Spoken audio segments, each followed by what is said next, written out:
Getting clients, it seems difficult at first, but it's kind of easy if you put systems and processes in place. Hey, I'm Greg Dawson, and I have scaled to $30,000 before as a digital marketer, but it ended horribly. I had 15 different clients with 15 different platforms, and that all created about 15 different problems all of the time. It was miserable, and it was like living a nightmare every single day, so I got rid of most of my clients. I scaled back down. In the aftermath, I have learned a few things about systems and processes and not attracting clients that you don't want to work with. I'm taking what I learned and I'm on a journey to scale back up to $30,000 per month. This is day 13. Let's go. This video is going to be all about getting clients and taking the steps to make getting clients easier. Tip number 1, go after clients you already have. Chances are that the clients you have right now have other marketing problems. Whether you're doing email marketing for them or social media marketing or paid ads, whatever it may be, chances are they still have problems in other areas of marketing. For instance, one of my clients right now, I've been doing email marketing him for the past several months. I've increased his sales by over 50% in that time. And in that time, I've been able to talk to him about different parts of his business. And one of the parts of his business that he's been struggling with is Facebook ads. Last week, I reached out to him and I said, hey, I know you're struggling in that area. I'm happy to do it for you. And here's what I'm gonna do. And this is what it's gonna cost. And he replied back and said, yes, I already had that relationship there. I had already established trust. Because I was already charging him $2,500 a month for email marketing, I didn't have to go charge him another $2,500 a month. I made it a no-brainer for him by offering my services for Facebook ads for an additional $1,500 a month, bringing the total to $4,000 a month. It was an easy yes for him. When you're providing updates to your clients or you're talking to them in general, just ask them, what are the other areas in your business that you're struggling with? Or what are the other areas in your business that you need help with? And if you have the skills, pitch them on it. Tip number 2, you have to get on a call with them. I prefer doing a Zoom call with them so I can get a little face-to-face connection, put a face to the name, and then I'm able to bring a little bit more energy to the call. The goal of that call is to get them to start talking about themselves, their company, their goals, and their issues. What's the reason you're on that call in the first place? To ensure that your services are a solution to their problems, and you can't figure out their problems and issues until you ask them. Pro tip, if you're on that call and you're talking most of the time, chances are you're doing it wrong and you're not gonna get that business. The whole point is to get them talking and you're asking details along the way. You're allowing them to give you all of their issues. And those little issues are trigger points for reinforcing what you can do to solve their problem. After we get them talking and you're taking notes about what their goals are, what their issues are, then you're mapping your services to their problems and you're asking them about their timeline and you're getting a full picture of where they are in their journey. Are they just launching? They're needing someone to step in and help them scale and launch new products. Where are they on their journey? You're trying to figure that out. So again, you're mapping everything back to their journey, to their problems, to their issues, to their goals. After you've addressed all those issues, it's gonna come to budget. You're not gonna get weird about it. It's a matter of fact. It's just a part of doing business. My fee is this amount and it's going to solve this issue for you. When would you like to get started?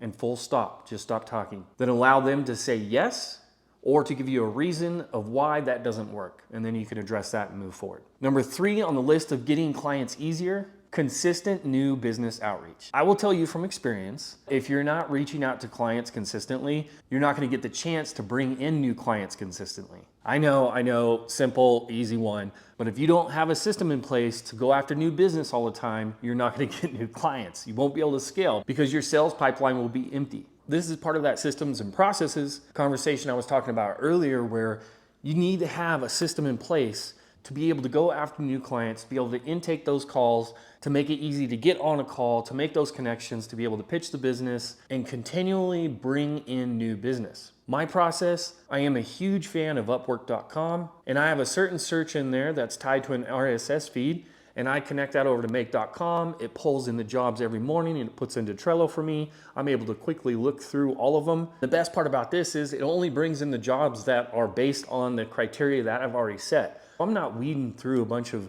crap that isn't going to apply to me. Number 4 on the list of making it easier to get clients, simply posting on your social media that you are open to receive new clients.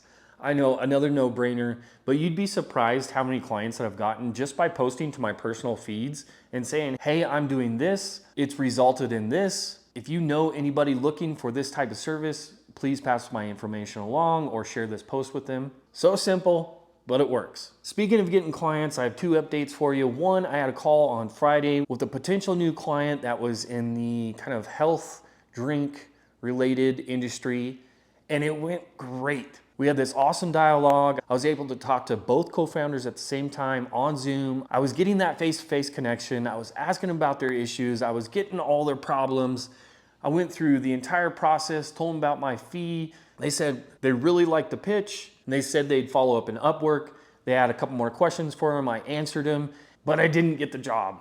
And here's why. While they told me my pitch was great, they told me all the information was great, the one thing that I didn't have was experience in their exact niche that has a little bit more regulatory issues around it. And they already had a connection to an agency that was doing their paid ads, and they had someone who had worked in that space before with all the regulatory issues. They went with that person for their email marketing. Unfortunately, I didn't get that business, but that's okay. The point is, it's a numbers game. You got to have these calls. You got to figure this stuff out. And I at least got a piece of feedback of why I didn't get the contract. I have another call about an hour and a half with an agency who's looking to bring on another writer to do email marketing for some of their clients, which is perfect because I come from an agency background. I understand what it takes to communicate to the various stakeholders, the people who are in charge, to be able to get them the information so that they can keep their clients abreast of what's going on. And I've worked with large brands. And if you know anything about large brands, they usually have 15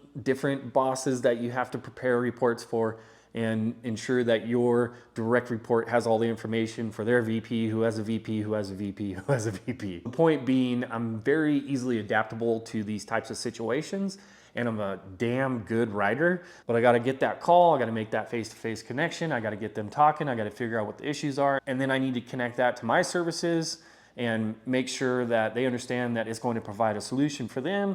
Then I gotta see if there's a fit there as well, see what type of clients they have, and then tell them my budget, and then ask them when they wanna start, and full stop right there. Let them answer, let them say yes, or let them give you a reason why they don't wanna move forward. And then you can address it and go from there. That's about it for this video. I really appreciate you guys being on here. It was one of those things where I'm just tracking my journey because it keeps me motivated to do what I'm doing, and it allows me to kind of reflect on all the things that I'm putting in place and think through the process of what I'm doing, and also focus on the 1 or 2 things that are gonna make the biggest impact on scaling my business to $30,000 a month. So thank you. If you're looking to become a digital marketer and you need help getting to that point where you can quit your 9 to 5, and if you wanna be your own boss, you wanna do what you wanna do when you wanna do it, keep watching these videos. I'm teaching you how to do it. If you like this stuff and you wanna follow that path, hit the like, hit the subscribe, and I'll see you in the next video.